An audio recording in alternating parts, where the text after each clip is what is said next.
Nagkaroon ng mainit na palitan ng opinyon sa plenaryo ng Senado matapos tutulan ni Senador Bam Aquino ang mga pahayag ni Senadora Amy Marcos kaugnay ng isang usaping tinalakay sa sesyon.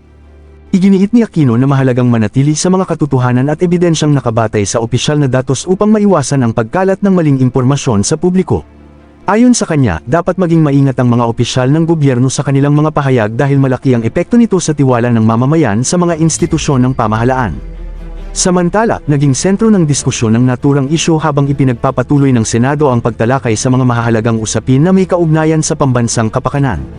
Maraming mambabatas ang nagpahayag ng kani-kanilang paninindigan hinggil sa usapin, na nagresulta sa mesensi ng debate sa loob ng kapulungan. Patuloy namang binabantayan ng publiko ang mga susunod na hakbang at pahayag ng mga sangkot na opisyal kaugnay ng kontrobersyang ito. President, mga kasama, I rise to second the motion of Senator Zubiri. Dahil yung video po na nakita ho natin, marami hong pagsisinungaling. Unang-una po, klaklaruhin ko po, we have been meeting as a minority maybe 2 times a week. No? Baka naging 3 times pa yan.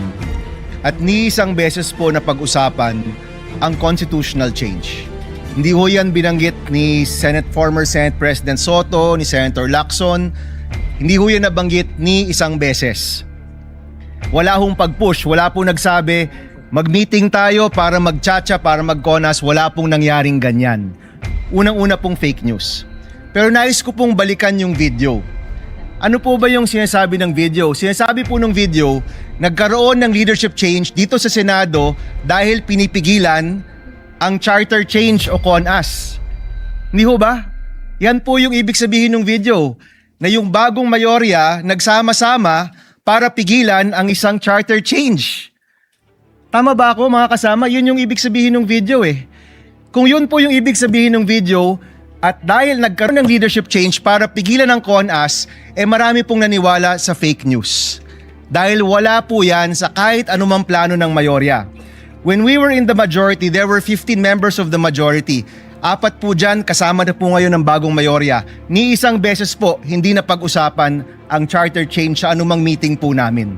Ni isang beses, hindi po napag-usapan ang CONCON o CONAS. Pagdating ko po dito sa Senado, ngayong 20th Congress, ni isang beses, hindi ho yan nabanggit.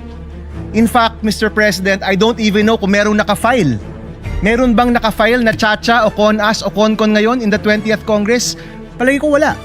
Sabi po ni Senator Pangilinan, wala man silang napakinggan. Any motion, any bill on charter change, wala po.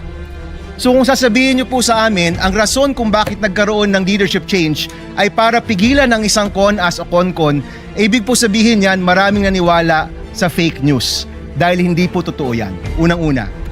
Pangalawa, sa totoo lang po, marami ho dito ipaglalaban ang 1987 Constitution. Marami po dito hindi papayag na baguhin yan sa terminong ito. Marami po dito, hindi lang sa mayorya, pati rin po sa minority, ang magsasama-sama para hindi mabago ang 1987 Constitution. At higit pa po dito, ito pong sasabihin ko, marami rin po dito hindi papayag sa isang no election scenario. Siguro po, kung tinanong kami, kayo ba dito ay para sa charter change? Baka po makita po ng ating distinguished lady na marami po ditong sasang-ayon na ayaw natin ng charter change. Kung nagtanong lang po, ilan ba dito talaga yung ayaw ng eleksyon? Baka malaman po lahat tayo dito. Talagang 2028 election, paninindigan po natin na matutuloy. Kung tinanong lang po kami, siguro po, masasabi ho natin ngayon pa lang, kung nagbilangan tayo ngayon, baka 24 pong makuha natin na hindi papayag sa charter change. Baka 24 po ang makita ho natin na hindi papayag na walang eleksyon. So para sabihin po na yung minority, yan ang pinakapaka, yun po'y mali, yun po'y fake news, yun po'y misinformation, and I second the motion of Senator Zubiri to strike this video off the record. Maraming salamat, Mr. Chairman, Madam President. Thank you, Senator Bam Aquino. We recognize Senator Raffy Tulfo.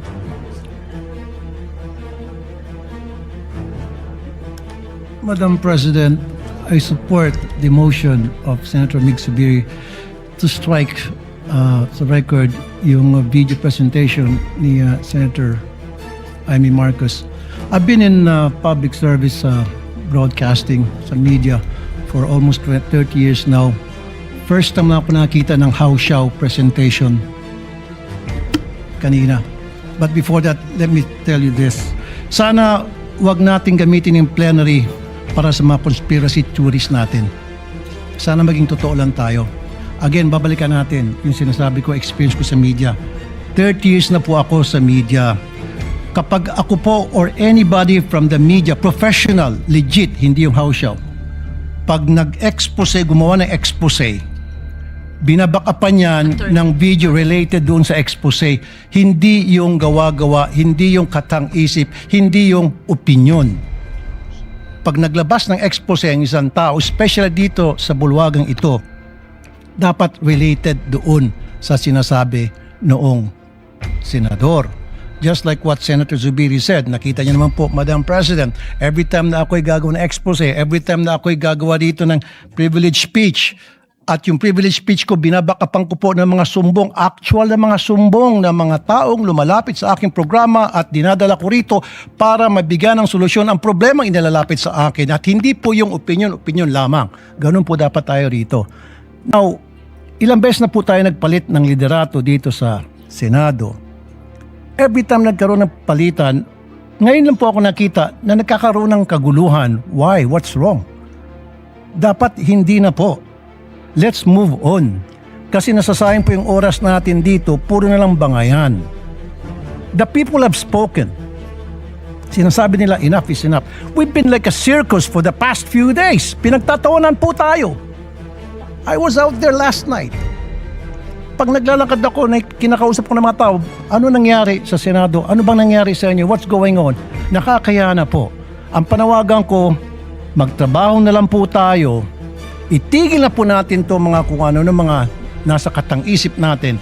Let's move on because we were voted, elected by the people para magtrabaho, hindi para magbangayan. Maraming salamat, Madam President. Maraming salamat po. Tayo po ay nakikisa rin sa sinabi nyo. May katanungan lang po ang presiding officer because we are using either the Filipino language or English.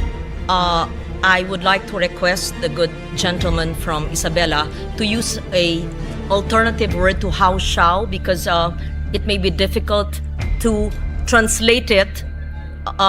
Is that Filipino? I just want to be enlightened. How shall Yes. is street lingo meaning fake. I'm sorry. Ibig sabihin fake, Okay. ibig sabihin peke. Yes.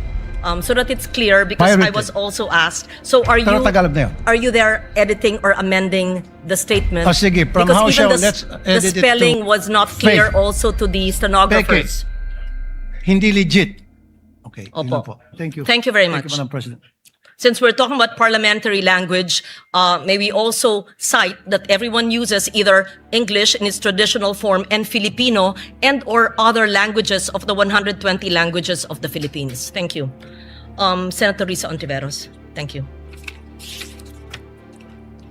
Salamat po, Madam President. Madam President, sinusugundahan ko rin po ang motion ni Senador Mig Zubiri na strike ang video po na iyan sa record nitong sesyon. Ulitin ko lang po ang sinabi ko last week sa sarili ko namang privilege speech. Ganito na ba kababa ang inaabot ng politika sa Pilipinas? Na hanggang dito sa floor ay magbabatuhan tayo ng putik. Sanay naman tayo sa pakikipagdebate, pagtanggap ng batikos at pagsagot sa mahihirap na tanong. So, hindi ako sensitibo sa puna. Sanay ako dyan.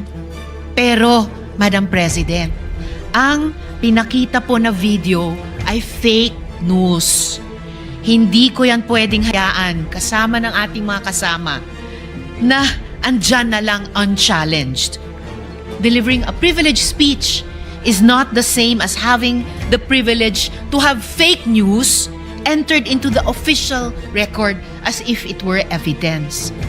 The materials presented made serious claims about the intentions of fellow senators, including allegations about pursuing charter change without presenting proof sufficient to support those conclusions.